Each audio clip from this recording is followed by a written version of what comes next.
Bienvenue dans l'Africa Newsroom. Au sommaire de cette émission, Fayez al-Sarraj, le chef du gouvernement libyen, interpelle la communauté internationale. C'était ce jeudi devant l'Assemblée générale de l'ONU. Fayez al-Sarraj qui martèle la nécessité d'éviter toute ingérence dans la crise politique libyenne. Et au Mali, nouveau cessez-le-feu entre ex-rebelles et groupes pro-gouvernementaux. Ce nouveau cessez-le-feu intervient après plusieurs jours d'affrontements entre la coordination des mouvements de l'Azawad et la plateforme des groupes loyalistes. Et dans la deuxième partie de cette émission, nous verrons les tentatives de l'État burkinabé de maîtriser son déficit budgétaire. Le Burkina Faso, dont le déficit devrait atteindre plus de 760 millions de dollars en 2018. Et dans la dernière partie de cette émission, nous poserons la question de comment limiter les drames en Méditerranée, une question majeure, et les associations de défense des droits de l'homme appellent les gouvernements à s'en saisir. Nous verrons cela dans notre zone culture et société. Pour débattre de toute cette actualité sur ce plateau, Gratien Rukndikiza. Bienvenue Gratien. Merci Saran.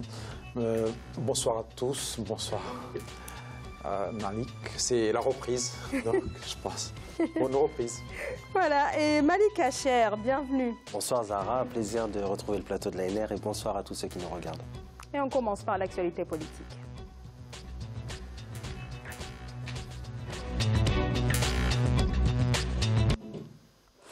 Alors, le chef du gouvernement d'union nationale en Libye interpelle la communauté internationale. Dans son intervention ce jeudi devant le Conseil de sécurité des Nations Unies, Fayez al-Sarraj a fait le bilan de son gouvernement. Il a demandé désormais plus d'aide et de clarté à la communauté internationale. Je vous propose de l'écouter. Je profite de cette tribune internationale pour annoncer mon intention de lancer un projet de réconciliation nationale globale en Libye qui regroupe tous les Libyens. Qu'ils soient en Libye ou à l'étranger, dans toutes les villes et les régions, de toutes les tribus et les composantes, de tous les partis politiques et courants intellectuels. C'est une réconciliation avec ceux qui acceptent le principe de l'état de droit et des institutions, ainsi que le processus démocratique et la transition pacifique du pouvoir. Une réconciliation avec une armée unifiée et une police qui assurera la sécurité du citoyen. C'est un État avec une vraie souveraineté. J'appelle donc à tourner la page du passé, à avancer ensemble vers une justice transitoire qui respecte les lois et les droits. Libyens et Libyennes, soyez ensemble pour soutenir ce projet-là. La lutte et la destruction, ça suffit. Unissons-nous pour la paix et avançons ensemble vers la réconciliation et la reconstruction. Avec d'un côté le gouvernement d'union soutenu donc par les Nations Unies et de l'autre le gouvernement de Tripoli non reconnu. Fayez al-Sarraj s'indigne d'ailleurs que certains États continuent de traiter avec ce gouvernement non reconnu. Il y a quand même là une contradiction. Il y a une contradiction parce qu'on a l'impression qu'en Libye, il y a des choses qui ne se comprennent pas. La communauté internationale dit soutenir un gouvernement d'union nationale, mais en même temps soutient par exemple le général Haftar. Que ce soit les pays comme la France, les pays comme l'Égypte, la Russie, tout le monde discute avec le général Haftar. En même temps, on dit qu'on soutient son concurrent. Donc, ça ne se comprend pas. On empêche finalement les Libyens de s'entendre entre eux. Mais en même temps, disons que les Libyens ne font pas vraiment un effort parce qu'ils répondent, les deux parties répondent à tous les appels. Quand ils viennent à Paris, ils vont dans d'autres pays, soi-disant pour faire un accord, on signe des accords, mais en réalité, c'est vraiment une façon de perdre le temps. Il faudrait que les Libyens eux-mêmes s'assoient et trouvent un médiateur. Je pense qu'ils peuvent trouver un médiateur en Afrique au lieu d'aller ailleurs. Ailleurs, ils sont téléguidés parce que, bien sûr, il y a certains qui aimeraient bien que la Libye continue dans cette voie. On extrait toujours le pétrole, on vend toujours le pétrole, donc les affaires ne s'arrêtent pas, ce sont les Libyens qui n'en profitent pas. Malik ? Oui, la multiplicité des interventions diplomatiques, qu'elles soient européennes ou africaines ou américaines, ne permettent pas, ces interventions ne permettent pas la stabilisation de la Libye. Vous avez une initiative française qui a été mise en place récemment, vous avez l'initiative qui a été mise en place par le Congo, vous avez une initiative qui a été mise en place par l'Égypte, l'Algérie, le Maroc. Ça fait beaucoup. Ça fait beaucoup. Ça fait une grille de lecture qui est très très trouble et qui ne permet pas justement à ce pays de s'en sortir sur le plan, du moins sur le plan politique. Donc dès lors qu'on a ce problème-là, ce problème d'organisation, Gratien a juste titre parlé de médiateur, on n'arrive pas à centraliser toutes ces discussions, on n'y arrivera pas. Ce qu'il faudrait, c'est que cette initiative il faudrait que l'initiative qui permette à la Libye de se stabiliser soit africaine avant tout, et je pense que les pays riverains sont les premiers concernés par l'instabilité libyenne, même si l'instabilité libyenne a des conséquences lourdes en Afrique et ailleurs, mais les premiers touchés, c'est la Tunisie, c'est l'Algérie, c'est l'Égypte. À ces pays-là de se réunir et de faire en sorte qu'on puisse trouver une solution en Libye. Alors là, dans l'extrait du discours, donc c'était juste une partie du discours qu'il a présenté devant le Conseil de sécurité, mais dans l'intégralité, à un moment donné, il parle de, je cite, d'entités parallèles. Et là, il parle, sans le citer, du maréchal Khalifa Haftar, qui porterait atteinte au processus politique en Libye. On voit que les deux hommes entretiennent quand même des liens extrêmement compliqués. Est-ce que cela révélerait en tout cas une certaine fragilité de l'accord qui a été signé à Paris au mois de juillet, à la fin juillet plus précisément? Totalement. Je pense qu'il y a une fragilité de cet accord. Et puis, vous savez, quand on voit cette situation, on voit des partis justement qui négocient directement avec le général Haftar. Ça veut dire quoi? Ça révèle une chose qui est la vérité, la simple vérité, c'est que le général Haftar est incontournable. Pourquoi? Parce qu'il maîtrise la situation sécuritaire dans l'est de la Libye. Alors, ne faisons pas semblant. Il ne faut pas faire semblant sur cette question. Nous savons tous qu'il est un acteur majeur de ce dossier et malheureusement ou heureusement nous devons faire avec le général Haftar et c'est à Faisal aussi al-Serraj justement de dialoguer directement avec lui. Les deux responsables de cette situation, ils sont là, c'est ces deux responsables. Ils ont dialogué à Paris, mais on voit quand même qu'il y a par exemple quelques jours tout de même le maréchal Khalifa Haftar qui a donc la main, vous l'avez dit, sur l'est du pays, a demandé il y a quelques jours que soit reconnu son gouvernement. Donc oui, il peut demander la reconnaissance de son gouvernement. Discuter, on peut discuter, mais il faut toujours se dire qu'en fait, un accord dans son genre, dans son cas, comme ça s'est passé dans plusieurs pays, c'est un accord presque imposé. Ils ne peuvent pas négocier, s'entendre sur un texte. C'est un texte qui est imposé par, disons, les parents. Pour le général Haftar, on peut l'appeler maréchal, mais toujours le général pour certains. Je pense que les Russes, les Égyptiens et les Américains sont, mine de rien, ce sont ses amis. Les Américains et les Russes aussi sont ses amis. Ils peuvent s'entendre pour déterminer un cahier de charge, imposer la paix en Libye. On peut imposer la paix, on peut imposer un accord, mais toujours est-il qu'il faut qu'il y ait aussi une force pour sécuriser, pour que ces gens, ces partis avancent vers des élections. C'est au peuple libyen de déterminer qui va diriger la Libye et non pas les armes. Mais alors, mais quel avenir quand on sait toujours, je repose la question, les deux hommes ne parviennent pas à s'entendre? Il y a trop de méfiance entre ces deux hommes. Je ne sais pas une phrase comme ça dite au hasard. Il y a trop de méfiance. Pourquoi? Parce que depuis le pacte, entre guillemets, qui a été mise en place à Paris, depuis l'accord de cessez-le-feu de la Celle-Saint-Cloud, il y a eu plusieurs faits qui ont succédé ce cessez-le-feu.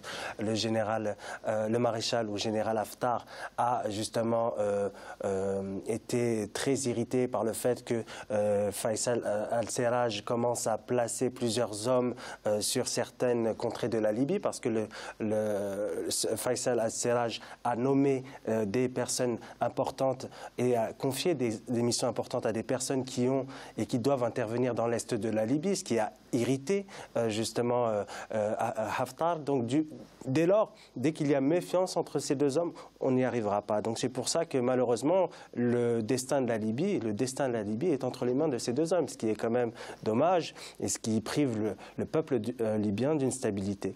Alors, pour revenir à la communauté internationale, le chef du gouvernement libyen, donc Fayez al-Sarraj, n'a pas manqué d'attaquer les pays qui sont intervenus dans les affaires libyennes. Alors là, il est à l'ONU, précisément l'endroit où il a été décidé la résolution de 2011 qui a autorisé donc l'intervention en Libye. Est-ce que c'est une mise en garde? Une mise en garde, on a l'impression qu'il attaque un pays comme la France. Mais en même temps, il se rend lui-même en France pour signer des accords. Donc, c'est vraiment je dirais, ce sont des contradictions. Il faut qu'il garde une position. Soit il refuse les médiations qui n'en valent pas la peine, soit s'il accepte, il faut qu'il aille dans le droit chemin. Il ne faut pas faire accepter plusieurs médiations et en même temps aller les critiquer. La communauté internationale, il peut critiquer, mais en même temps, c'est la communauté internationale qui l'a installé. C'est la même communauté internationale qui attise les uns les autres pour qu'il y ait toujours ces divisions. Disons qu'en réalité, la communauté internationale, comme on l'appelle, aujourd'hui, ne veut pas vraiment la paix en Libye. Ce sont les Libyens qui veulent la paix, mais la communauté internationale, elle n'est pas encore à ce stade. Malik ? Oui, je partage cette opinion. Et puis, cette réconciliation, les contours sont encore très flous. Quand l'initiative a été proposée par Al-Serraj justement de faire appel aux Libyens de l'étranger, aux Libyens de l'intérieur. Mais qui sont ces Libyens de l'intérieur? Est-ce qu'on va jusqu'à intégrer les ex-kadhafistes? Est-ce qu'on va aller jusqu'à cette proposition-là? Je pense que c'est la solution d'ailleurs, même si certains pourront être choqués de cette proposition. Je pense que l'avenir de la Libye passe par les anciens partenaires du régime de Kadhafi, parce que nous ne pourrons pas stabiliser la Libye quand on sait qu'il y a une diversité de groupes terroristes qui continuent justement de mettre à mal la stabilité de ce pays. Donc autant réunir les forces qui permettront de combattre les forces terroristes, parce qu'elles sont encore présentes. Sinon, ça ne sert à rien de jouer le jeu. Et là, vraiment, 5 ans après quand même le conflit, ou plutôt 6 ans après, on est vraiment au bord du chaos. Et le risque, c'est justement une partition de la Libye. On parlait de cette partition, elle était latente, mais elle devient de plus en plus, elle devient de plus en plus présente. Et il faudrait justement que les initiatives se pressent pour permettre la stabilisation de ce pays, parce que sinon, on va tout droit vers la partition. C'est inéluctable. Une dernière question, très rapidement. Les Libyens pourraient être appelés aux urnes en mars 2018 pour désigner leur nouveau président, mais aussi les députés, selon l'accord donc, qui a été conclu à Paris. Est-ce que sur le plan sécuritaire, la tenue de ces élections est encore possible? Bon, on peut tenir ces élections sur 2 républiques différentes. En Libye, on ne peut pas tenir des élections en mars 2018 sur toute la Libye, des élections pour un même pays. Au niveau de la sécurité, il y a l'un ou l'autre. S'il n'y a pas déjà un accord entre-temps, le maréchal Haftar ne va pas accepter qu'on vote pour celui qui se trouve dans un autre coin. Et le gouvernement qui est installé à Tripoli ne pourra pas accepter. Donc il y a une certaine... On ne peut pas organiser ces élections.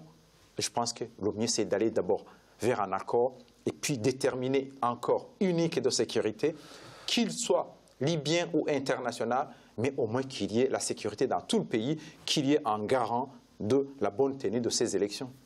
Alors, autre actualité, au Mali, leurs affrontements paralysaient le processus de paix, là aussi signé à Alger en 2015. La coordination des mouvements de l'Azawad et la plateforme qui rassemble des groupes armés loyalistes ont finalement convenu à un cessez-le-feu définitif. C'était ce mercredi. Les groupes armés du Nord enterrent donc l'âge de guerre. Reportage Mokhtar Bari. Armée de la plateforme et la coordination des mouvements de l'Azawad s'engagent à se donner la main pour une paix durable dans les régions du nord du Mali. Ayant entamé un dialogue constructif depuis le 15 septembre 2017, les responsables des factions armées ont, sous l'égide de la médiation internationale, pris l'engagement de taire leurs divergences, source de blocage dans le processus.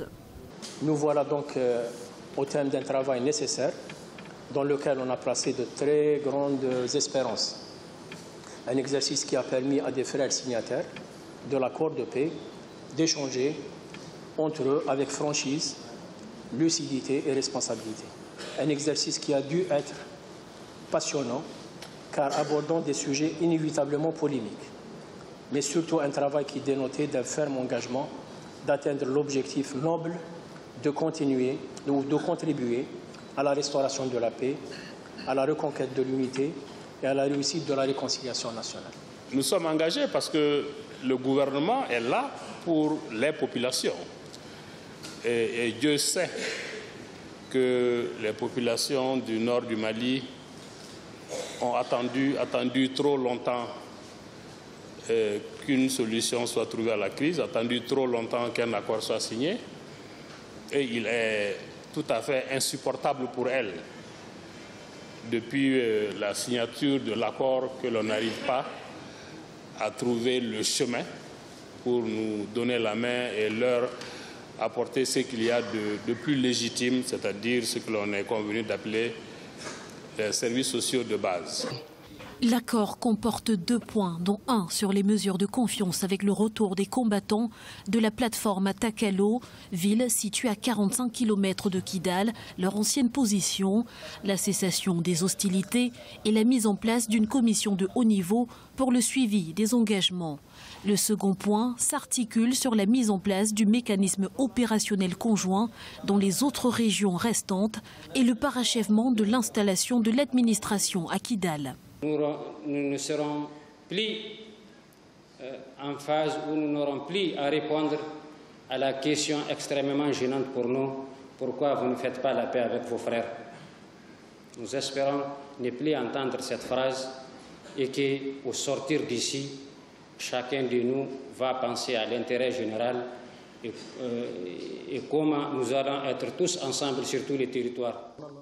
Il est de notre responsabilité de respecter la vie humaine, de respecter le droit de notre population. Et c'est aussi l'occasion de leur demander à un moment donné pardon pour tout ce qui leur sont arrivés par notre responsabilité. On rappelle, cette signature prévoit œuvrer à extirper des rangs des groupes armés les éléments ayant commis des exactions et crimes. Il faut aussi noter que pendant le parachèvement de cet accord, une vingtaine de roquettes ont visé le camp de la MINUSMA dans la ville de Kidal ce mercredi 20 septembre 2017. Malik Hacher, faut-il voir dans cet accord de cessez-le-feu signé entre les anciens rebelles indépendantistes et les groupes armés pro-gouvernementaux une avancée dans l'accord de paix d'Alger? C'est une avancée certaine. Le souci majeur, c'est de voir l'emprise qu'a la CMA sur justement la situation sécuritaire, parce qu'au sein de la CMA, vous avez quelques organisations qui ne représentent pas forcément toute la pluralité des groupes armés qui existent au Nord Mali. Donc c'est un pas de fait, c'est-à-dire qu'on va vers une normalisation entre certains groupes et justement le pouvoir central, j'aime pas trop ce mot, mais entre Bamako et justement ces groupes-là. Le problème majeur, c'est effectivement, est-ce que ce cessez-le-feu sera, je dirais, véritablement respecté?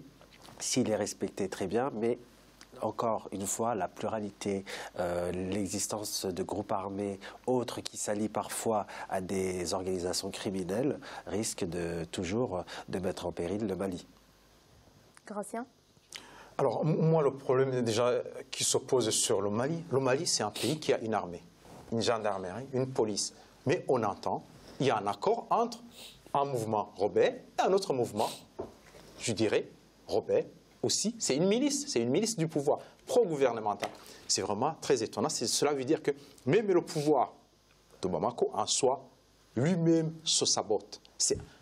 Parce qu'on ne peut pas créer une milice tant qu'on a une armée. On a un accord de paix et on ne voit aucun militaire qui est là pour dire voilà, nous sommes là pour superviser cet accord, voilà, nous sommes là pour appliquer. C'est comme si le gouvernement malien a laissé une partie du territoire aux milices, que ce soit une milice dite rebelle ou une milice dite pro-gouvernementale.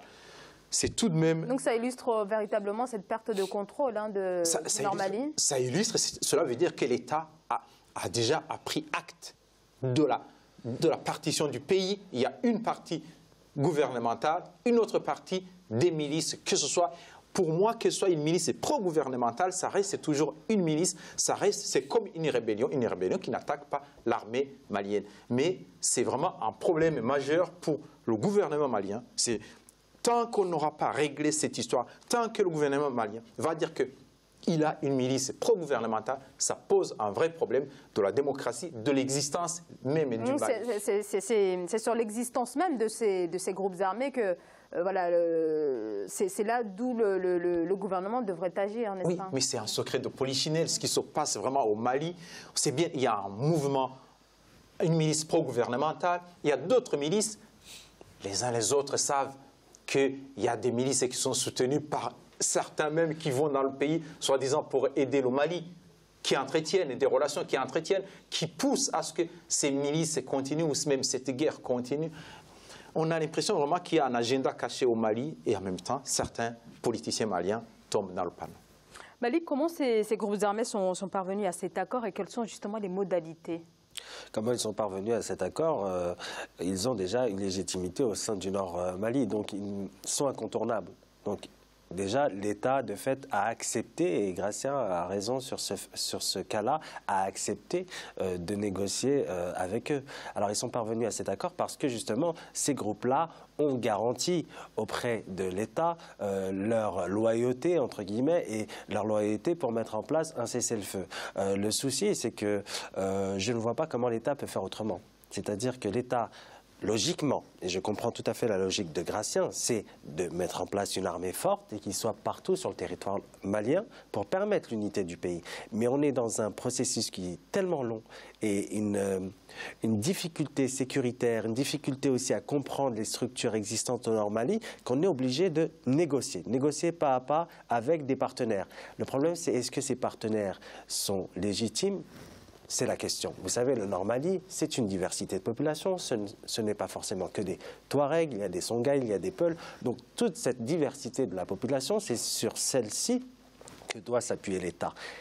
Comment ? En organisant justement un processus électoral. C'est ce qui est fait, c'est ce qui va être fait au Mali. Le problème, c'est la sécurité qui empêche justement la mise en place de structures, d'autorités qui soient représentatives de la population. Donc, on passera que par les élections, je pense, dans ce type de conflit. Quand les urnes auront parlé, mais véritablement parlé, parce qu'il est encore difficile de mettre en place des élections qu'elles soient... Il faut d'abord que l'État prenne le contrôle sur ce Nord Mali. Donc il est difficile même de mettre en place des élections locales dans cette partie du Mali. Donc dès lors que les urnes auront parlé, là il n'y aura plus à parler. C'est légitimité du peuple, on applique ce que le peuple veut. Et je ne suis pas sûr que le peuple malien est un peuple qui veut la division ou la partition du Mali. Au contraire, il veut son unité. Donc laissons le peuple du Mali, et notamment celui du Nord, s'exprimer. C'est comme ça qu'on arrivera. Mais je pense qu'une chose que j'ajouterais, c'est la sécurisation des frontières qui est inévitable. Donc il faut aider le Mali, les États aussi de la région doivent aider le Mali. Il y a aussi des structures qui existent, il y a le G5 Sahel avec la Mauritanie, le Niger entre autres et le Mali par exemple qui sont directement concernés aussi par cette situation-là. Et donc ces pays-là doivent agir en consort pour permettre la sécurisation des frontières du Mali parce que vous avez encore des frontières poreuses. Tant qu'on aura cette porosité des frontières, on n'arrivera jamais à gérer justement la sécurité de ce pays. Alors, plusieurs accords de cessez-le-feu ont déjà été signés dans le passé, Et comme Rambarde, les autorités avaient parlé de patrouilles mixtes. Où en sont justement la mise en place de ces patrouilles? Oui, il y a déjà ce problème d'entente, ce problème de, disons, on signe des accords, en même temps on ne veut pas les mettre en application. On a l'impression que vraiment personne ne veut la paix dans ce pays. On met les accords en place, en même temps. Les patrouilles mixtes, oui, justement, Malik a parlé de l'armée du Mali. Mais en fait, je pense que l'armée malienne n'est plus l'armée du général Sanogo. C'est une autre armée. Le Mali aurait déjà avancé. Le Mali ne pourrait avancer qu'avec des compositions, des unités mixtes. Progressivement, oui. C'est de cette façon-là qu'ils peuvent reconquérir le Nord. Ils ne peuvent pas laisser le Nord aux milices, que ce soit pro-gouvernementales ou d'autres, tant qu'ils n'auront pas formé une armée. Ils ne pourront pas s'imposer. Disons, faire en sorte qu'il y a les forces de l'ONU qui sont dans ce pays. On se demande que font ces forces. L'argent qui est dépensé pour le Mali, c'est l'argent suffisant pour développer le Mali. C'est l'argent suffisant pour que les Maliens s'entendent. Parce que quand il y a l'argent, ils peuvent s'entendre. Mais malheureusement, cet argent est gaspillé dans autre chose, vraiment, qui n'est pas réconciliation ou qui n'est pas sécurisation du pays. C'est juste pour montrer les images à la télé. On passe à la télé. On a des forces françaises qui arrivent. Pour faire quoi? On ne sait pas finalement que font les forces françaises dans ce pays. Dépensent beaucoup d'argent. Mais en réalité, on ne voit pas la paix. Avec toutes ces forces, on devait avoir une armée unique. Une armée qui aurait été constituée à partir des bataillons mixtes, que ce soit des rebelles, du gouvernement, et pour constituer une force capable de sécuriser tout le pays. Mais on ne voit aucune force aujourd'hui. Une dernière question, cette signature de cessez-le-feu global et définitif intervient quelques semaines après le vote par le Conseil de sécurité de l'ONU d'un régime de sanctions. Est-ce que c'est cela qui a été décisif sur cette question? Probablement, je pense que la pression onusienne se fait sentir et puis l'ONU est directement impliquée dans le conflit malien avec la MINUSMA. Donc justement, il y a ces pressions extérieures, internationales qui parfois, à juste titre, obligent certains pays à accélérer justement le processus de stabilisation du pays et notamment par le biais de ce cessez-le-feu. Néanmoins, on ne peut pas jeter la pierre au gouvernement malien. Il hérite d'une situation très très difficile. Donc, alors est-ce que cette pression justement a permis la mise en place d'un cessez-le-feu? Peut-être que ça a accéléré, mais un cessez-le-feu, ça ne se décide pas comme ça du jour au lendemain, vous savez. Donc le processus, lui, il était entériné bien avant. Donc les autorités maliennes font leur travail, elles sont à féliciter, même si, effectivement, il n'est pas assuré que ce cessez-le-feu dit définitif règle définitivement ce conflit au Mali. On va marquer une courte pause, on se retrouve dans quelques instants pour la seconde partie de cette émission.